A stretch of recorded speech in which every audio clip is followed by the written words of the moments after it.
오늘도 하나님의 주시는 은혜가 우리 가운데 충만하기를 간절히 소망합니다. 오늘 말씀의 제목은 사람의 영광, 하나님의 영광입니다. 요한복음에는 그 7가지의 예수님이 메시아이시라는 사실, 그리스도이시라는 사실을 또 하나님의 아들이시라는 사실을 드러내는 그러한 7가지의 표적이 있어요. 이것은 다른 복음서처럼 이렇게 쭉 그 예수님의 여러 이적들을 어떻게 보면 다 나열하고 그런 개념이 아니라 의도를 가지고 예수님의 그 사역들, 수많은 이적들 가운데 하나님의 아들 또 예수 그리스도의 메시아 되신 그 사건을 증명할 만한 그러한 표적, 곧 증거로서 제시한 사건들이 7가지가 나오는 거예요.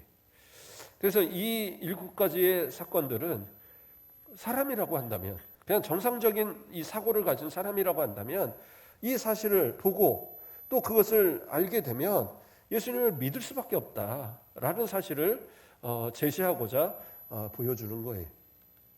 그래서 요한복음은 결국엔 복음서잖아요.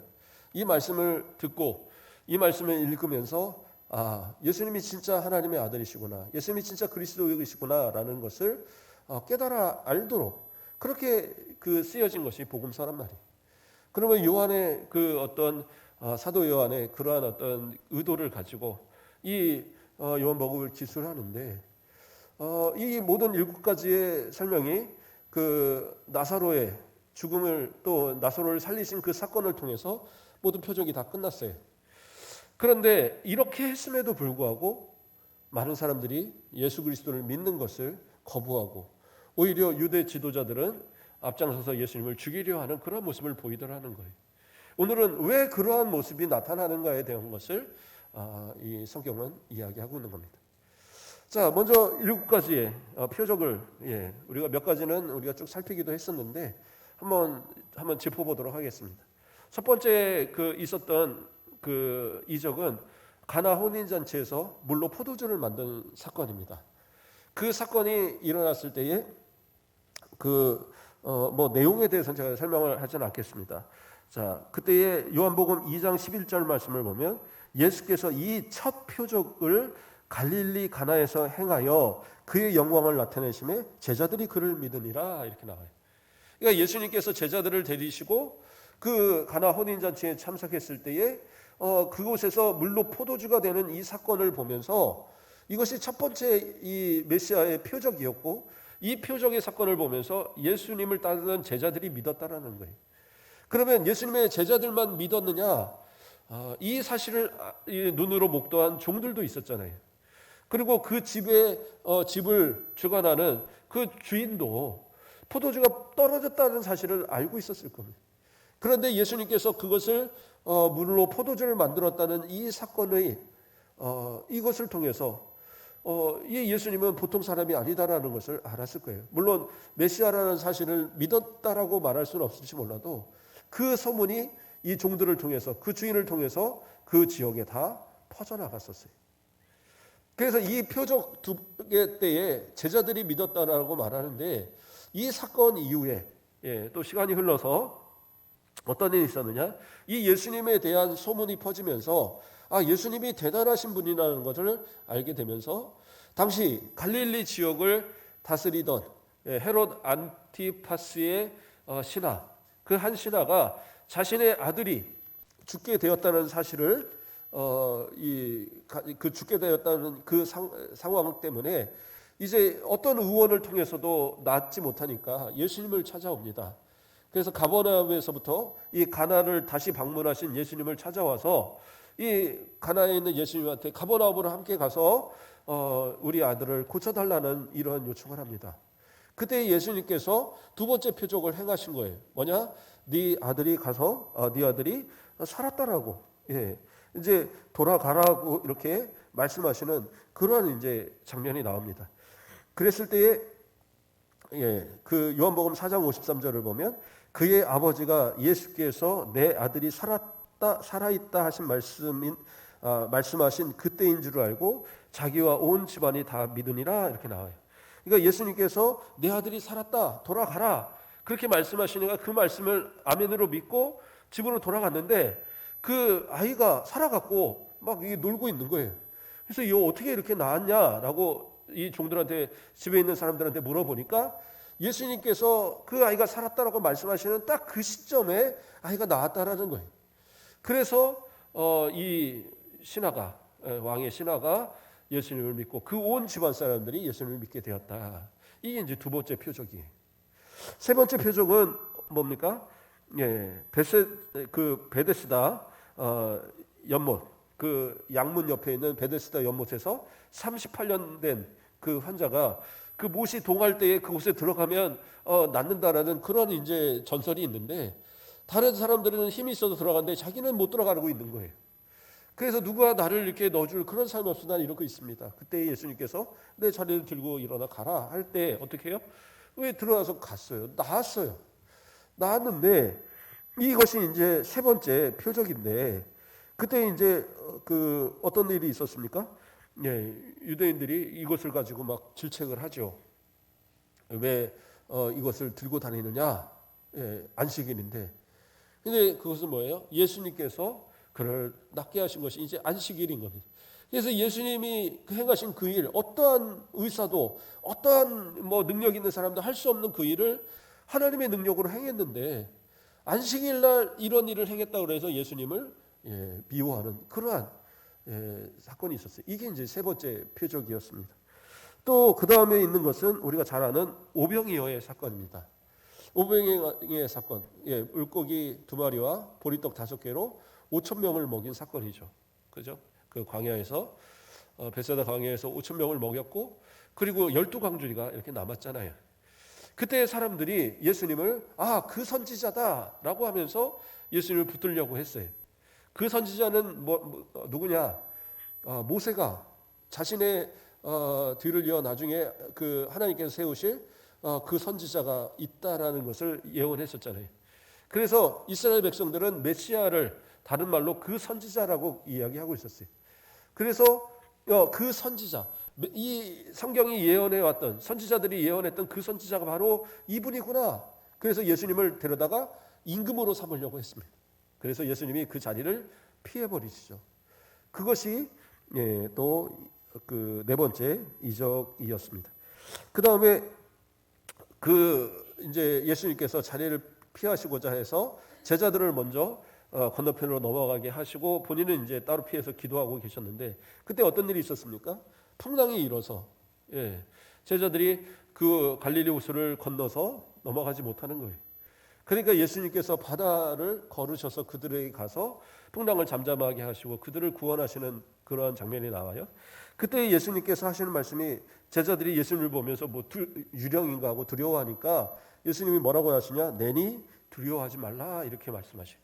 거기도 내니라는 단어, 우리는 그냥 나야 두려워하지 마 이렇게 이제 생각을 하는데, 학자들은 그 내니라는 단어에도 상당한 의미가 있다고 봅니다. 왜냐하면 이것이 복음서에서 사용되어질 때는 이게 어떤 뜻이냐? 나는 나다. 자존하시는 하나님께서 표현하시는 그러한 단어로 보는 거예요. 그래서 내니 두려워 말라 할 때 내니라는 것은 내가 하나님의 아들, 곧 하나님의 본체이신 하나님이라는 사실을 드러내는 그러한 메시아적인 이 단어가 내니라는 단어예요.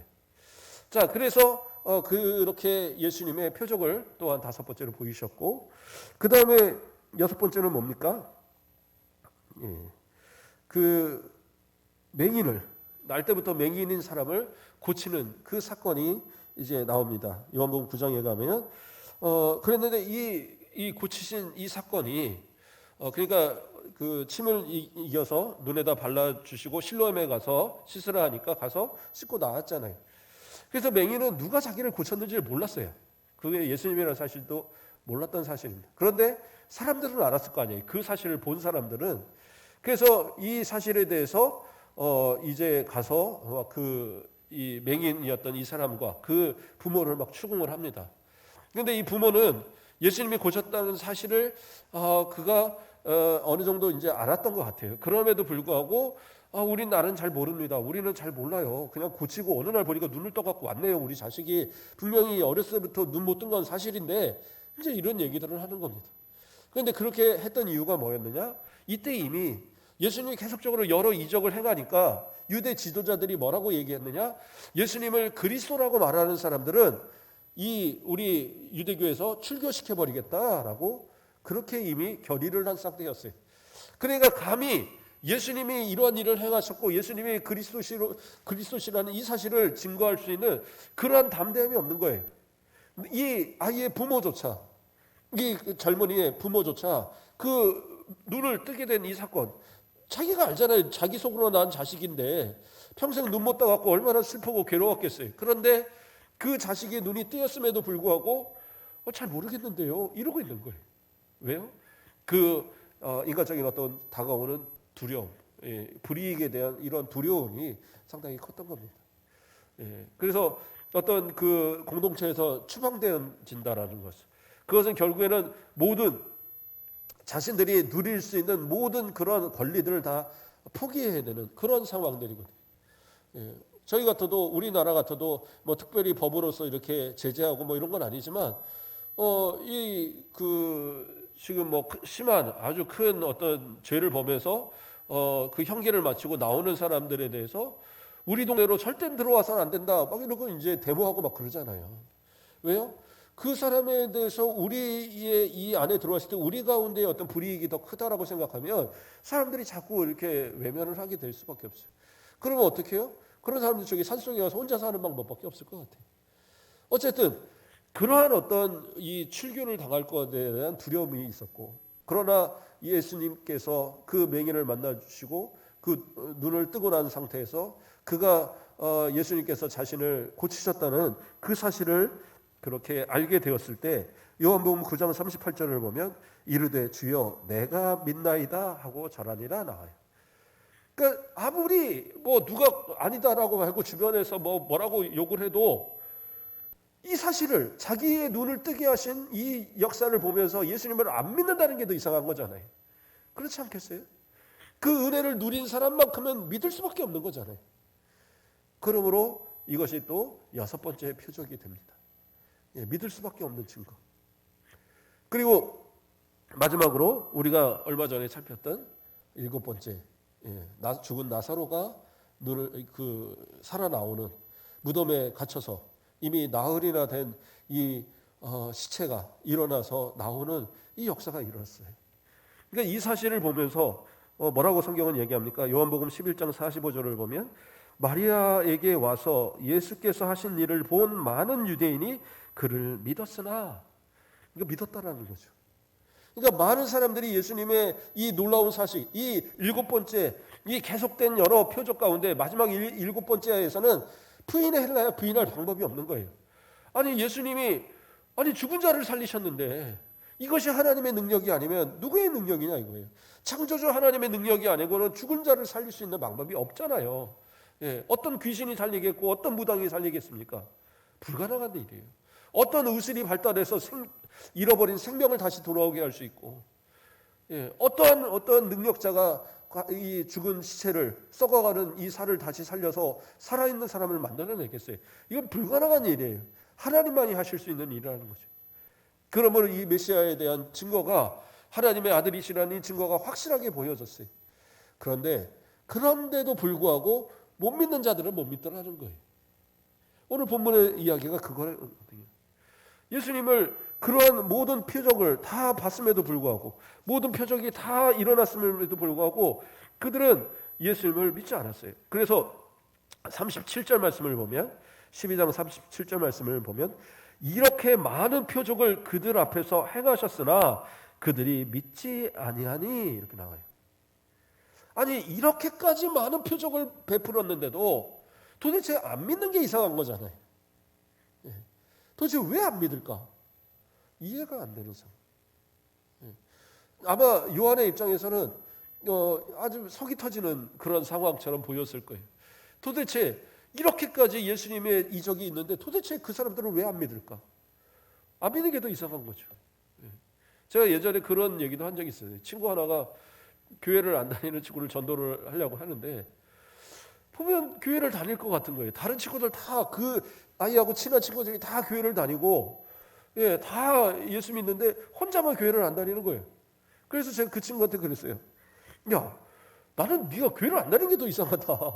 도대체 다른 애들 다 다니고 다 믿는데 왜 너는 안 믿니? 그랬더니 그게 이상해? 그러더라고요. 예. 근데 나중에 보니까 그 친구도 교회를 다니게 되더라고요. 예. 그런데 어쨌든 다른 사람 다 믿어도 내가 못 믿는 데는 그거는 뭐 어쩔 수 없죠. 그런데 오늘 본문에서 그 이유를 밝힙니다. 뭐라고 얘기를 합니까? 이어서 38절에 이는 선지자 이사야의 말씀을 이루려 하심이라. 이것이 이사야를 통해서 예언되어진 말씀의 성취 때문이다라고 얘기하고 있는 거예요.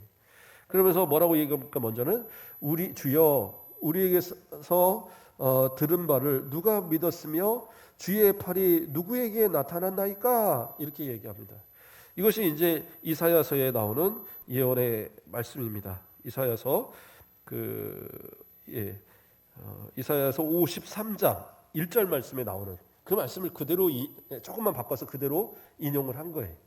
자, 그러면 이 말씀은 무슨 말이냐? 주여 우리에게 들은 바를 누가 믿었사오며 라는 말은 하나님의 말씀이 예언의 말씀이 전해지고 아무리 외쳐도 못 믿는 사람은 못 믿었다는 얘기를 말하는 거예요. 누가 믿었사오며 그건 이제 부정적인 말인 거예요. 믿는 사람이 없었다 이런 의미입니다. 그리고 그 다음에 나오는 말씀은 또 뭐예요? 주여 주의 팔이 누구에게 나타난다니까? 주의 팔은 하나님의 능력, 하나님의 이적들을 얘기하는 거예요. 이것이 나타나도 못 믿는 사람은 못 믿었다. 지금 그 말을 말씀하고 있는 거예요. 그러니까 예수님은 어떻게 해요? 예수님은 하나님께서 하나님의 아들로 인정하여 말씀하셨고 성령의 능력으로 수많은 이적을 행했고, 그렇죠? 그리스도의 어떤 그 천국의 복음을 그렇게 외쳤고, 그러나 사람들은 어떻게 해요? 복음도 듣지 않고 예수님의 이적을 보고도 그것을 하나님의 이적으로 인정하지 않았다라는 거죠. 지금 그것을 이야기하는 겁니다. 그리고 또 이어서 이야기합니다. 39절에 그들이 능히 믿지 못한 것은 이 때문이니 곧 이사야가 다시 일렀으되, 그러니까 앞에서 이렇게 말한 것처럼 믿지 못한 이유가 뭐냐? 그들의 눈을 멀게 하시고 그들의 마음을 완고하게 하셨으니 이는 그들로 하여금 눈으로 보고 마음으로 깨닫고 돌이켜 내게 고침을 받지 못하게 하려 함이라. 이렇게 말씀합니다. 이건 이제 이사야 6장 9절에서 10절에 있는 말씀을 인용한 거예요. 자, 이 이사야 9장, 6장 9절에서 10절 이후에 나오는 말씀에서 왜 그럼 그들이 이렇게 깨닫지 못하게 하느냐? 그 이유가 뭐냐? 하나님께서 그들이 하나님 앞에 범죄하고 죄악 가운데 있음으로 인해서 징계하시기로 이미 작정하셨기 때문에 그 징계가 실현되어질 동안에 그들을 깨닫지 못하게 한다는 말씀이 이어져요. 그러니까 이 이야기는 뭐냐? 하나님께서 그들을 징계하시고 심판하시고자 하는 하나님의 계획이 있음을 이미 밝히고 계셨다라는 거죠. 그러면 어떤 사람들은 생각할 때 아이고 그러면 그 사람들이 안 믿은 게 하나님 책임입니까? 그게 아니에요. 그러니까 하나님께서는 선택과 유기, 예정이라는 그 우리의 교리가 있잖아요. 그러니까 어떤 사람을 구원하시러 선택하시고 어떤 사람은 버리기로 작정하시는 이가 있어요. 근데 버리기로 작정하시는 이에 대해서 너는 버릴 거야 이게 아니라 예수 그리스도를 믿지 않는 사람은, 믿음이 없는 사람은 그냥 그대로 내버려 둬도 절대 믿지 못하는 거예요. 그러니까 믿음이라는 것은 하나님의 선물이에요. 하나님께서 성령을 통하여 우리 마음 가운데 믿어서 구원받도록 역사를 하셔야지 믿는 거지, 그냥 내버려 두면 아무리 어떠한 이적과 기적을 봐도 못 믿는단 말이에요. 성도들도 그런 분들이 있어요. 어떤 아주 놀라운 은혜를 체험하고도 그것을 막 기도할 때는 하나님 주시옵소서 막 기도해놓고 막상 그것이 이루어지면 별나니까 됐겠지, 우연히 된 거야, 어쩌다 보니까 된 거야, 운이 좋았네, 이렇게 된단 말이에요. 그런데 그것이 아니라 이것은 뭐예요? 하나님의 은혜다라는 거예요. 그것을 명확하게 알지 못한다면 우리도 이 사람들과 다를 바가 없는 거예요. 하나님의 은혜를 우리의 눈으로 보면서 하나님이 베푸신 그 놀라운 기적을 우리의 눈으로 발견하면서도 그것을 믿지 못하는 그런 모습, 그런 의미가 없는 거죠. 제가 언젠가도 한번 말씀드렸을 텐데, 제가 열심히 우리 같이 기도하던 어떤 아이가 간에 이제 문제가 있어서 이식을 하지 않으면 못 산다고 그러는데 이식이 맞는 간이 구하지를 못한 거예요. 가족도 안 맞고 뭐 대기로 놔도 안 들어오고. 근데 정말 많이 기도했거든요. 그런데 그 아이를 신방하고 그 부모하고 이제 부모는 신앙생활 잘 하니까 그런데 그 아이가 교회 생활 전혀 안 했어요. 그래서 그 아이한테 권면하면서도 이제 청년이죠. 그 아이한테 권면하면서도 이제 낳고 나면 교회를 나와야 된다. 신앙생활 해야 된다. 그랬더니 예, 저 교회 꼭 나갈 겁니다. 저 위에서 기도해 주셔서 꼭 나갈 겁니다. 근데 진짜 하나님의 은혜로 나왔어요. 신기하게 나왔어요. 예, 의사도 깜짝 놀랄 정도로 나왔어요. 퇴원까지 했어요. 이제 조심하고 약만 잘 먹고 있으면 된다라고. 간 수치가 다 정상으로 돌아왔으니까. 그러니까 이 아이가 교회를 나와야 되는데 안 나와요. 부모한테 왜 애가 교회 안 나옵니까? 예, 무슨 아르바이트 한대요. 아니 이제 병 나갔고 이제 겨우 막 몇 년 만에 이제 자유롭게 된 애가 제일 먼저 하는 게 가서 아르바이트예요. 그런데 이게 다시 재발을 했어요. 그 아르바이트 한 달 하는 사이에 재발을 해서 병원에 다시 입원했어요. 근데 이 아이가 뭐라고 얘기를 하느냐? 주변 분들한테 그렇게 얘기를 한다는 거예요. 나 이 병 나아봤었어요. 그러니까 난 또 나올 수 있어요.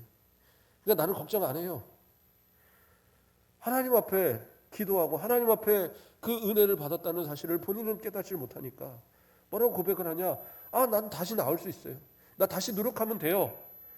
그리고 한 달 만에 죽었어요. 물론 그 아이가 마지막에 믿음을 고백하고 갔을 거라 저는 믿어요. 가정이 같이 믿었고 또 그렇게 결신의 모습들을 받았으니까. 그러나 그 정말 죽음의 위기에 있을 때 하나님을 찾았던 그 모습이 그 잠시 그 짧은 사이에 이제 나았다는 생각이 드니까 하나님을 뒤로 해버리더라는 거예요. 그러한 모습이 우리의 모습은 아닌가 우리 스스로 돌아보셔야 돼요. 하나님 앞에 모든 것이 하나님의 은혜고 믿음의 응답이라는 이 사실을 우리가 잃어버리면 우리도 하나님 앞에 복받는 그런 인생 누구도 장담할 수 없어요. 이 모든 것, 내게 주신 재물, 내게 주신 건강, 내게 주신 이 가정, 내게 주신 모든 사업, 이 모든 것이 다 하나님의 은혜고 하나님의 것이라는 것을 인정할 때에 그래야지 이 삶의 모습이 진짜 복된 삶의 모습, 하나님이 주시는 은혜의 삶을 누리는 거지. 욕심과 그런 아집과 이 모든 것이 다 내 노력과 내 수고를 통해서 얻어진 것이냐, 그러한 생각을 가지고 살아가다 보면 잘못하면 믿음이 잃어버리고 나중에는 천국마저 잃어버리는 그러한 사람들이 많이 있다. 아무리 놀라운 기적의 체험을 주어줘도 그것을 하나님의 주시는 복으로 생각지 못하면 못 믿는 거예요. 내가 열심히 노력하니까 사업이 잘 됐지. 내가 열심히 자식을 키우니까 내 자식들이 잘 됐지. 내가 열심히 노력하니까 내 건강도 이렇게 좋은 거지. 아니요. 하나님이 다 보여주신 증거예요. 그럼에도 그것을 하나님께 영광을 돌리지 못한다? 그렇기 때문에 예수는 못 믿는 거예요. 제대로 못 믿는 거예요. 아는 것은 믿음이 아닙니다. 아는 것은 믿음이 아니에요. 야고보서에서 보면 뭐라고 얘기합니까? 야고보서 2장 19절 말씀에 내가 하나님은 한 분이신 줄을 믿느냐? 잘 하는도다. 귀신들도 믿고 떠드느니라. 이렇게 얘기하고 있어요. 귀신들도 안단 말이에요. 성경 보세요. 예수님 그 복음서들 보세요. 귀신들이 그 귀신 들린 자가 예수님 앞에 서면 벌벌벌 떨면서 다윗의 자손이요, 하나님의 아들이요, 막 떠들어대요. 안단 말이에요. 모르지 않아요. 그러나 그들은 구원이 없어요. 왜? 회개도 없고 돌이킴도 없고 삶의 변화도 없어요. 오직 지옥에 멸하기로 작정된 자들일 뿐이에요. 그런데 하나님의 사람들은 뭐예요? 하나님을 아는 것에 그치지 않고 예수님을 아는 것에 그치지 않고 그것을 믿고 그 믿음을 삶을 통해서 실천한단 말이에요. 그게 성도들의 모습이다라는 거예요. 그러한 것도 그렇죠. 하나님이 주시는 믿음이 아니라면 불가능하겠죠. 그러나 저는 믿습니다. 우리 성도들, 또 우리 성도들의 가정 하나님께서 분명히 택하셨고 주님께서 우리를 또 우리의 자녀들을 믿음 안에서 돌아오게 하시고 구원하실 그러한 크신 은혜가, 크신 계획이 있음을 저는 믿어요. 이러한 믿음이 우리 성도들에게 충만하게 간절히 소망합니다. 자, 말씀을 조금 다시 돌아가 봅니다. 그렇게 해서 그들은 어떻게 해요? 예수님을 믿지 못하게 되었다라는 거죠. 그랬는데 이 뒤에 부분에 보면 뭐라고 얘기를 합니까? 많은 사람들이 그렇죠? 이 42절 보면 그러나 관리 중에도 그를 믿는 자가 많대. 방금 말한 대로 믿는 자들이 있었어요. 관리 중에도. 그러니까 유대 지도자들 가운데도 예수님을 믿는 사람들이 있었다는 거예요. 그런데 뭐예요? 바리새인들 때문에 드러나게 말하지 못하는 이는 출교당할까 봐. 그들이 결의한 대로 이렇게 출교당할까 봐 그것이 두려워서 나는 예수님 믿어요. 예수님의 말씀을 믿어요. 예수님이 메시아이신 것을, 예수님이 하나님의 아들인 것을 믿어요 라고 말하지 못했다라는 거예요. 그것을 뭐라고 또 요한은 평가하느냐? 43절에 그들은 사람의 영광을 하나님의 영광보다 더 사랑하였더라. 하나님보다 더 사랑하는 것은 뭐예요? 우상이에요. 우상 숭배는 뭐예요? 지옥 갈 죄예요.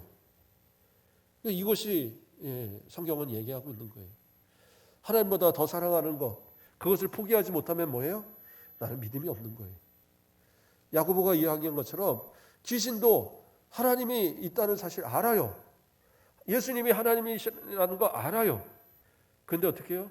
믿음은 아니에요. 우리도 마찬가지입니다. 믿음에 대해서 제가 여러 번 얘기하지만 정신력을 믿음으로 착각하면 안 돼요. 진짜 믿음은 믿으면 믿을수록, 그렇죠? 그 벼가 익으면 익을수록 고개를 숙이는 것처럼 믿으면 믿을수록 그 겸손과 그리스도의 온유와 겸손의 모습을 닮아가게 돼 있어요. 그래서 나를 드러내지 않고 오직 예수만 드러내고 예수 앞에 충성하고 예수를 나의 전부로 고백하는 그런 삶으로 나아가게 돼 있어요. 그래서 더 이상은 사람의 영광을 구하지 않고 하나님의 영광만을 구하며 살아가는 그 모습이 되게 될 수밖에 없단 말이에요. 물론 이 과정에 있는 모습 속에서 완전하지 않을 수는 있죠. 그러나 주님 앞에 서는 그날까지는 완성된 모습이어야 되잖아요. 주님 앞에 섰는데 주님께서 야, 너 뭐 하다 왔느냐? 저 하나님 영광 말고 사람 영광 구하다 왔는데요. 그러면 믿음으로 인정받지 못해요.